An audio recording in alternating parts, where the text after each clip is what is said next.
So tonight we're going to talk about the basic firefighter knots. It's simple, okay? So to get started, how many of y'all are familiar with the knots? Some of you? A few of you? None of you? If you are, great. If not, maybe you'll learn something. Alright, the basic knots in the fire service that we use consist of a hitch, a loop, or a bend. And they're the foundation for the knots that we use. Okay? I learned these knots in my firefighter 1 and 2 class. Some of y'all have already taken that, so you learned them too. The others that hadn't, you will, so be patient. Alright, so to get started, we've got some equipment here. Obviously, we have a piece of rope, which is important. Okay, this is a piece of body cord, it's about 25 feet long. We have a carabiner. We have an axe. Okay, pig head axe. Alright, so we're going to need all these to tie these knots that I've chosen. Okay, the working end of the rope. Once we tie our knot, just pretend like this is a knot. Okay, this would be considered our working end. Okay, this part here would be the standing end. This is the running end. Okay, this is what makes up the rope with the knots. Okay, so to begin the knot process, we have to know three things. We have to know what a bite is. A bite is no more than just this. Okay, a loop, such, for those of y'all that can see, and then a round turn. You take your loop, you flip it upside down, and now you have a round turn. Okay. So the first knot, simple knot, it's called an overhand knot. Okay. Normally what we'll do at the end when we tie our knots is we'll have a little tail left, okay, off the working end. We're going to tie this tail to the standing end. What do we call that? Does anybody know? A safety. Okay. So an overhand knot is no more than what you would use to tie your shoes. That's an overhand knot. Okay. Now we have a hitch. A hitch is something that we use to tie around an object. Okay, a tool. So we have a half hitch. But before we do the half hitch, we're going to learn what a clove hitch is. A clove hitch can be tied two ways. It can be tied open, which means you're going to actually tie it around something, or it can be closed, where you would make your loop, then you would make an opposite loop, and cross them in front of each other. Okay, that's called a closed clove. So an open clove, this action. Can I get your help? Hold this from the pin. Alright, so an open clove. And this is something you're going to have to practice. Okay? We would tie one end around one side and the other around the pick head side. Okay? And that's a clove hitch. Okay? Now the half hitch that I was talking about, we're going to take and make a bite, turn it around, slide it over the handle. That is a half hitch.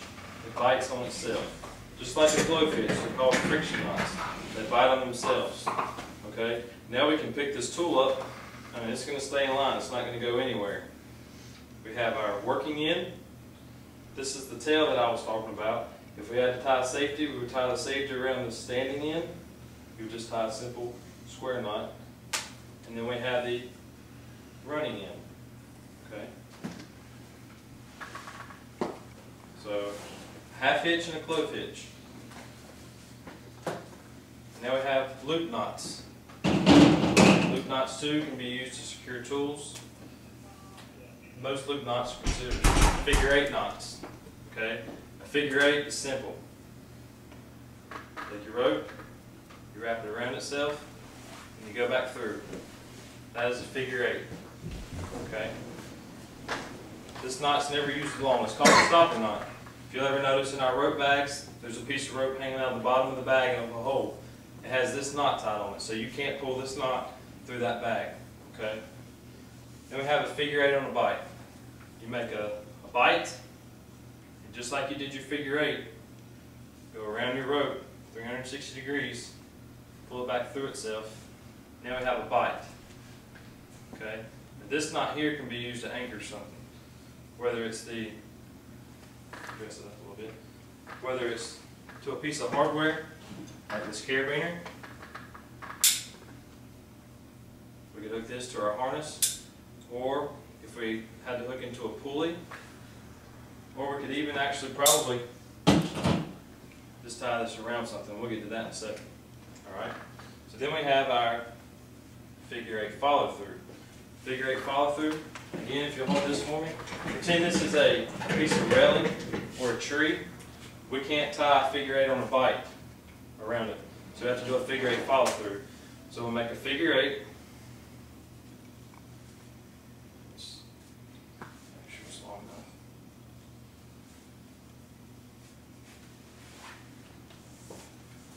So we have our figure 8, this railing here. We're going to go around it, and we're going to follow it back through, just like the name says. Okay? And it doesn't matter how big or small we make this loop. It doesn't matter. It's still going to have the same amount of strength. The good thing about these knots is they're easy to untie after they have a load on them. Whereas if you just tied a regular old knot, you're not going to get it out. Okay? So that's that. And this, we have one more knot. It's called the bowline. We make a loop. The rabbit comes out of the tree, out of the hole, around the tree, and back through the hole. And that's a bowline. It's just like a figure 8 on the bite. It's easy to untie. So to conclude what we've done, we've learned what a bite, a loop, and a round turn are, which are the basics. And we learned what our hitches, clove, half hitch, and our figure 8 family, figure 8 on the bite, figure 8 follow through, and then the last one, the bowline. The bowline's the hardest, but with practice you can do it. When you're sitting at home on the couch, you don't have nothing to do, pick up a piece of rope, tie some knots. It could save somebody else's life, your buddy's life, and most importantly, it could save your life. Thank you all, and I hope you learned something. No. Get a picture of everybody. Come back. Tell them to come back.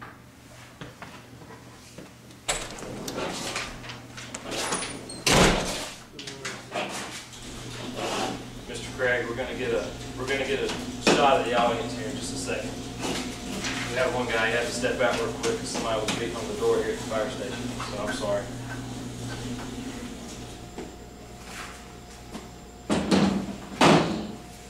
Jamie.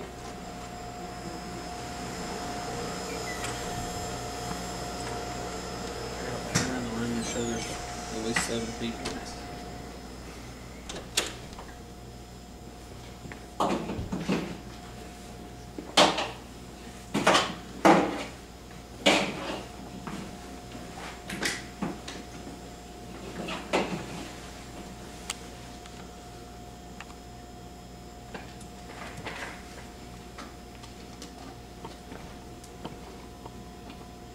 We've also got one videotaping.